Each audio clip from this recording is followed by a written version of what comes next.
I was always the black sheep of the Morgan family, the awkward nephew, the failure. While my cousins bragged about their Ivy League degrees, luxury cars, and European vacations, I was barely getting by with my small computer repair shop in downtown Chicago. My name is Alex Morgan, I'm 35, and to my family I'm the disappointment of a surname they've worked so hard to elevate in American society. A name that, thanks to my Uncle Ernest, the family patriarch, meant power, money, and political connections throughout the country. So Alex, still fixing computers in that little shop? Aunt Constance would ask every Christmas, with that tone mixing pity and contempt, while adjusting her pearl necklace that probably cost more than everything I owned. When are you going to get a real job? It didn't matter how many times I explained that I was honest, worked hard, and helped people who really needed it.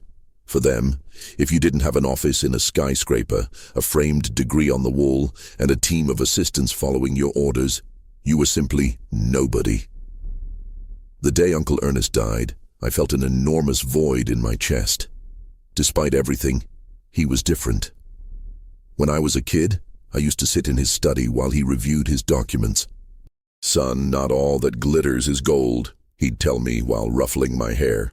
He was a successful businessman, but he never lost the humility of his origins in rural Illinois. He started from nothing, the son of a hardware store owner who could barely read and write. Uncle Ernest always treated me with affection, even when the rest of the family began to marginalize me for not following the path they considered right. He never pressured me to become a lawyer or an engineer or a doctor. "Everyone finds their path in their own way, Alex," he once told me. His death was unexpected.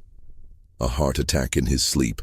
He was 68, and although he took medication for his blood pressure, no one thought he would leave us so soon. I received the news via text message from my cousin Danielle. "Uncle Ernest passed away last night. Funeral tomorrow at 11 at Hamilton Funeral Home." Not even a call, as if I didn't deserve that minimal gesture of consideration. I arrived at the funeral in my slightly worn black suit, the only one I owned.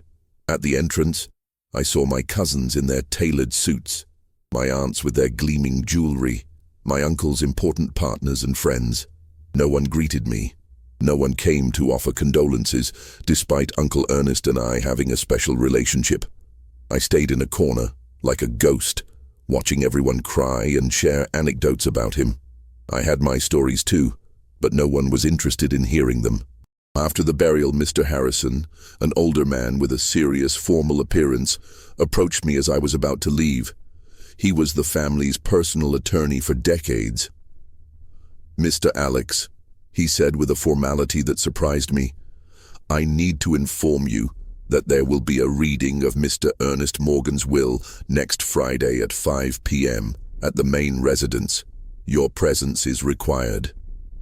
He handed me an elegant card with the details. I stared at it, confused.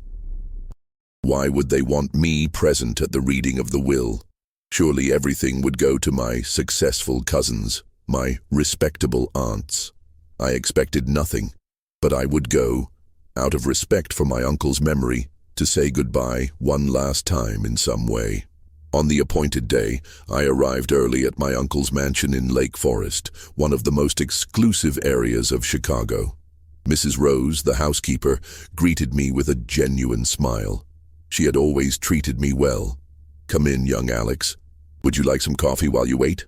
I sat in the main living room, looking at the family photographs decorating the walls and shelves.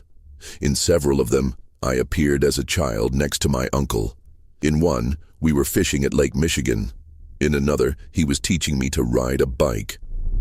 Those memories brought a lump to my throat. Gradually, everyone arrived. My cousin Danielle with her doctor husband, both dressed as if they were going to a gala rather than the reading of a will. My cousin Richard with his leather briefcase and his expression of self-importance. My aunts Mercedes and Constance, loaded with jewelry and with that calculating look they always had when money was discussed. All elegant, all important, all pretending a grief they didn't feel, because all they cared about was knowing how much money they would receive. No one sat next to me. The sofa where I was sitting remained empty, as if my presence was contagious. I could hear their whispers. What's he doing here? Surely he's coming to see if he gets anything. As if Uncle Ernest would leave anything to someone who's done nothing with his life. Their words hurt, but I was used to it. I had been the outcast for years, the example of what the Morgans should not be. The failure according to their standards of success, based solely on money and social status. Finally, Mr. Harrison arrived, accompanied by a notary and an assistant. The lawyer stood in front of all of us, in the center of the room. "Good afternoon, Morgan family," he began in a solemn tone. "We are gathered here to read the will of Mr. Ernest James Morgan, as he himself requested, in the presence of all the members of his family." Everyone fell silent. The moment had arrived. The lawyer adjusted his glasses and began reading the document. "I, Ernest James Morgan, of sound mind."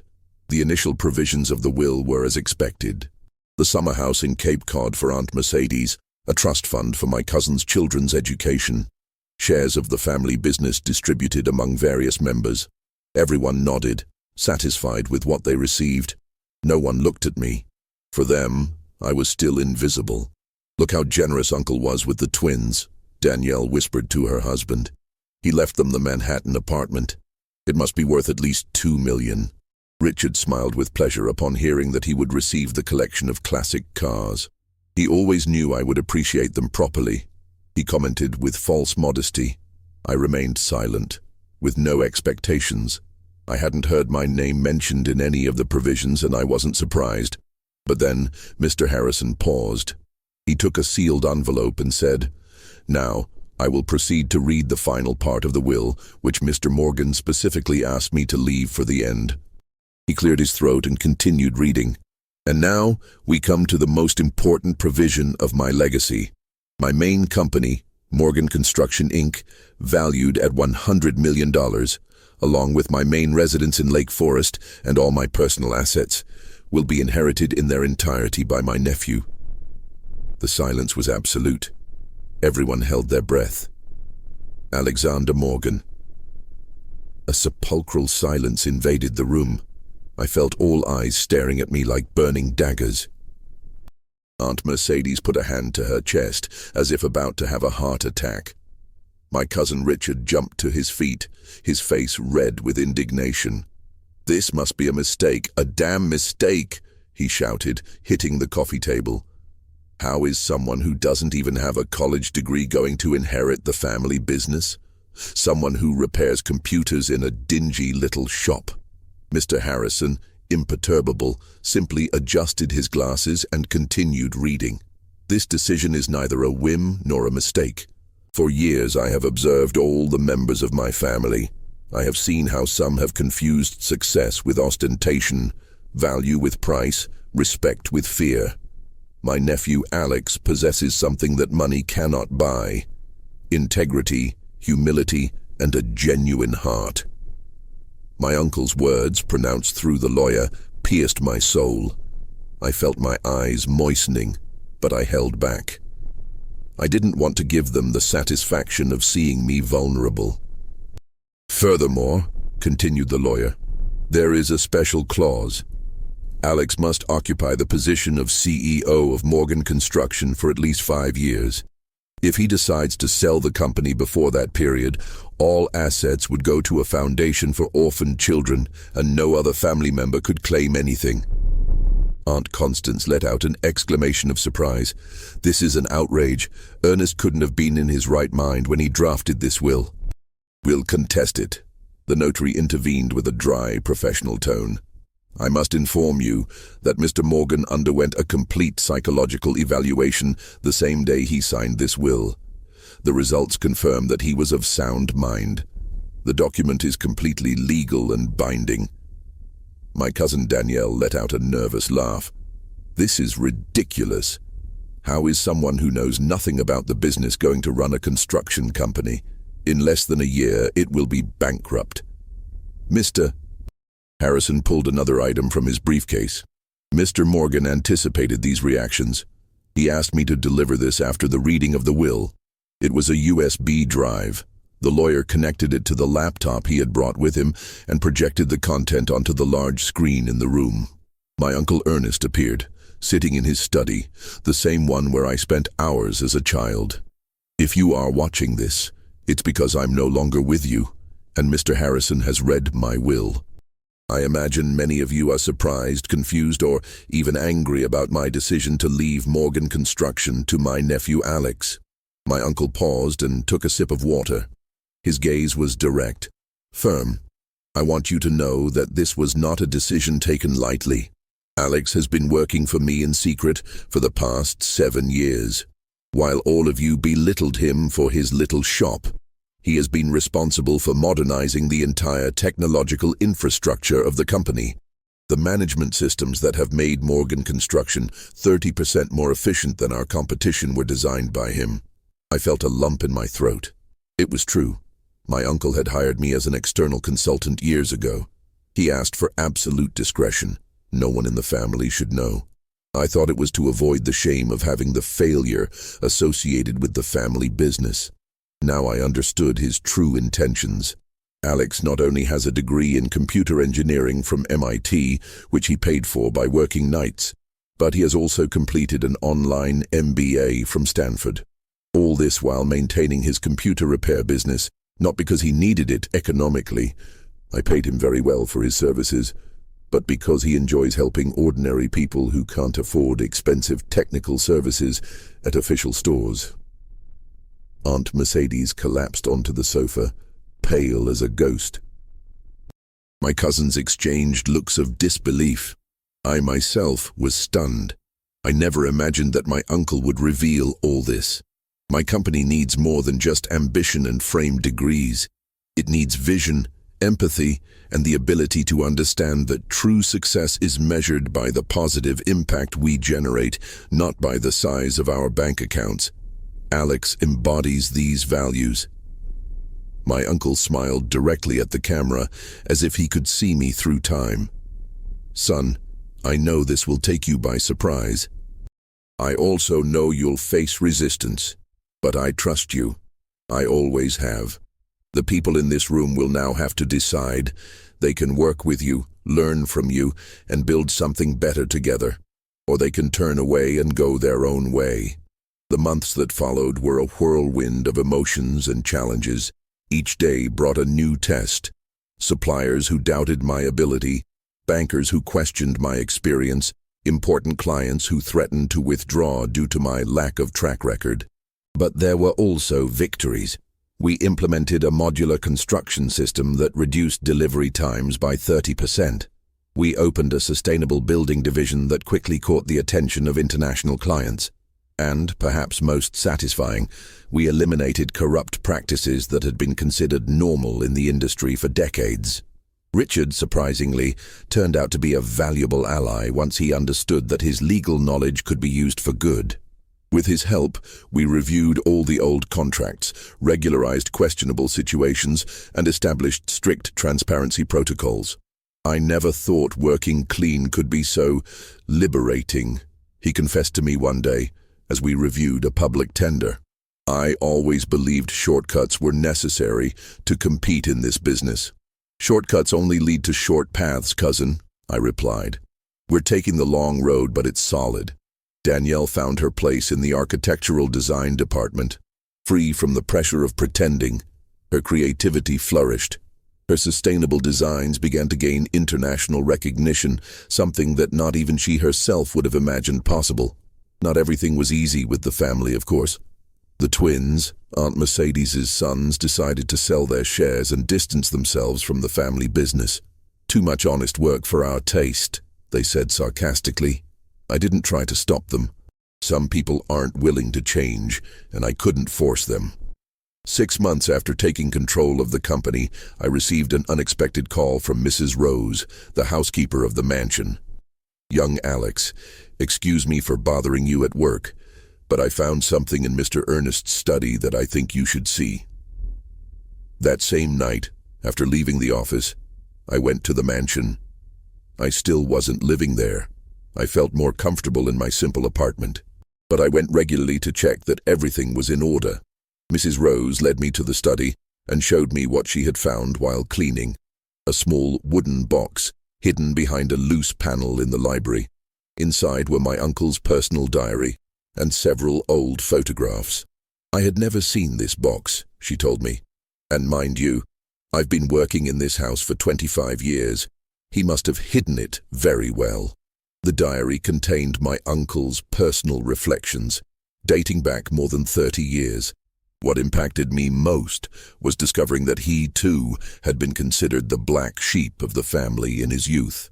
Dad wanted me to be a hardware store owner like him, he wrote in an entry from 1978.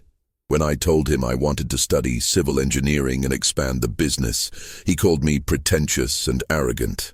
My sister Mercedes was the only one who supported me back then. I continued reading, fascinated by this version of my uncle that I never knew. It turned out that he had faced resistance similar to mine. The family doubted him, his dreams, his vision. Today I signed my first important contract, said another entry from 1985. A small office building in Lincoln Park. Dad finally came to see what I'm doing. He didn't say much, but I could see the pride in his eyes. Maybe, after all, I'm not a disappointment. 1 year flew by. Morgan Construction had not only survived under my direction, as many doubted it would, but had grown exponentially. Our focus on sustainable and technologically advanced construction had positioned us as leaders in the American market, and we were beginning to expand to other countries. The headquarters, previously a tense and competitive environment, had been transformed into a space of collaboration and innovation. We implemented flexible schedules, open workspaces, and an open-door policy that allowed any employee, regardless of rank, to share ideas directly with me. I've never seen anything like this in a construction company, Veronica, who continued to be my right hand, commented to me one day. People arrive with energy, eager to be here. It's different. Different we were indeed. While other companies in the sector continued to operate with old methods and rigid hierarchies, we were betting on technology, sustainability, and, above all, the human factor. The Technological Training Center in Illinois, our first major social initiative, was already operating at full capacity. Young people who would never have had access to advanced technological education were now learning programming, digital design, and other skills that would open doors for them in the future. I didn't close my little shop. I converted it into the headquarters of a digital inclusion program that offered free equipment repair for low-income students. The technicians who worked there were graduates of our training programs, young people who, like me in their time, had found in technology a way to get ahead. As for the family, things had changed surprisingly. Richard, who initially had been my biggest detractor, was now my most loyal ally. His legal knowledge and his contacts, previously used for questionable purposes, now served to open legitimate doors and establish strategic alliances. I never thought I would say this. He confessed to me during a dinner at his house, to which he invited me for the first time in years. But working ethically is much more rewarding than looking for shortcuts. I sleep better at night. Danielle had found her true vocation in sustainable architectural design. Her innovative projects were gaining international recognition, and she had recently been invited to give a conference at a prestigious European university. The most surprising was Aunt Mercedes. After our conversation that first week, when I showed her the photo of her father in the hardware store, something changed in her. She asked to direct the Ernest Morgan Foundation, and she turned out to be extraordinarily effective in that role. Her old network of social contacts, previously used for frivolous events, now served to raise funds and generate alliances with other foundations. "Your grandfather would be so proud," she told me one day, as we reviewed the plans for a new training center in Detroit. Of you, of course, but also of me, I hope. It took me too long to remember where we came from, but it's never too late to return to our roots. Today is a special day. We're inaugurating the Ernest Morgan Cultural Center in Chicago, on the same plot where my grandfather once had his hardware store. It's a modern building that respects the traditional architecture of the neighborhood, with spaces for art, technology, and entrepreneurship. The entire family is here, but this time it's different. No one avoids sitting next to me. No one whispers behind my back. The respect they now have for me doesn't come from fear or convenience, but from genuine recognition. As I wait to give my inaugural speech, I take out my grandfather's pocket watch. It has become my talisman. I check it and see that it's time. I head to the podium, observing the hundreds of people gathered, employees, family members, foundation beneficiaries, local authorities, and above all, young Chicagoans, full of hope. 2 years ago, many doubted that I could lead Morgan Construction. I begin, feeling the emotion in my throat. At that family meeting, no one wanted to sit next to me. Today, however, I'm not here to boast about our business success. I'm here to honor a legacy of values that we almost lost along the way. I look at my family, now united not by obligation, but by a shared purpose. Aunt Mercedes has tears in her eyes. Richard nods with respect. Danielle smiles with genuine pride. My grandfather started selling nails in a small hardware store right on this spot. My Uncle Ernest built an empire without forgetting his roots, and I'm just the bridge between what they were and what we can be. This cultural center is not just a building. It's a reminder that the true value of a person is not in their possessions or titles, but in how they treat others and what legacy they leave to the world. I take the watch from my pocket and show it to the public. This watch has passed through 3 generations of Morgans. It reminds us that time is the most valuable resource we have. And today, I want to announce that Morgan Construction will dedicate 30% of its annual profits to educational and community development programs. I hear the applause, but my gaze is fixed on a corner of the hall. There, projected on a screen, is a photograph of my Uncle Ernest. I can almost see him smile, nodding with approval. At the end of the ceremony, I return to my seat. This time, everyone wants to sit next to me. Life's ironies. But I don't feel resentment, only gratitude. My uncle's will didn't just give me a company, it gave me the opportunity to rebuild a family and honor a legacy. And as I look at my grandfather's watch, I think that the true inheritance wasn't the millions or the power. The true inheritance was the values we almost forgot: honest work, humility, and the courage to stay true to oneself even when no one wants to sit next to you.